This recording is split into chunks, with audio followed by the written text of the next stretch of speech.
প্রিয় জমি ক্রেতা ভাই ও বন্ধুরা, আপনারা সবাই ভালো আছেন, আমিও ভালো আছি ইনশাল্লাহ। আজকের ভিডিওটা একটি গুরুত্বপূর্ণ ভিডিও হতে যাচ্ছে, অতএব ভিডিওটা কিন্তু স্কিপ দিয়ে উপরে ঠেলে দেবেন না, জেনে যাবেন।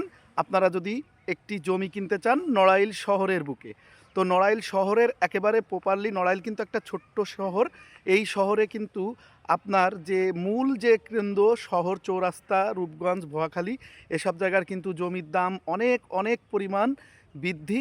যে কারণে আপনারা মনের ভিতরে একটি স্বপ্ন পূরণ, মানে স্বপ্ন দেখলেও এখন এই মুহূর্তে কিন্তু আপনার বাজেটের সঙ্গে আপনি পারতেছেন না। তো বাজেট যদি আপনার কম থাকে, তাহলে নড়াইল শহরের একটু দূরে, একটু যেখানে বসতি গড়ে উঠতেছে, নতুন করে আবাসিক স্থাপনা গড়ে উঠতেছে, এরকম জায়গায় কিন্তু আপনি জমি এই মুহূর্তে কিনে রেখে দিলে আপনি ভবিষ্যতে সুন্দর একটা প্রফিট পাবেন এবং সেখানে কিন্তু বসবাস করার জন্য আপনার জন্য উপযুক্ত হবে। এই মুহূর্তে নড়াইল জেলখানা সহ জেলখানার আশপাশ দিয়ে, আমি কিন্তু নড়াইল জেলখানার আশপাশেই আছি। নড়াইল জেলখানা এই যে, তো জেলখানার আশপাশ দিয়ে যদি দেখাই, জেলখানার আশপাশ দিয়ে কিন্তু আপনার অনেক বসতি, দুইতলা তিনতলা বাড়ি, বিল্ডিং হয়ে যাচ্ছে এবং কিছু ধানি জমি অলরেডি এখানে আছে।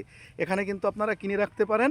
এছাড়া নড়াইল জেলার আরও কিছু কিছু অংশে, কিছু কিছু জায়গায় কিন্তু আপনার বসতি স্থাপনা আস্তে আস্তে আস্তে আস্তে গড়ে উঠছে। যেহেতু জনসংখ্যা বৃদ্ধি পাচ্ছে, সাথে সাথে জায়গা জমি পরিমাণও কমে আসছে, তাই এই মুহূর্তে আপনি এমন একটি জায়গা নির্বাচন করুন যেখানে আপনার বাজেটের সঙ্গে আপনার সুন্দর একটা বসতি স্থাপনা করতে পারেন।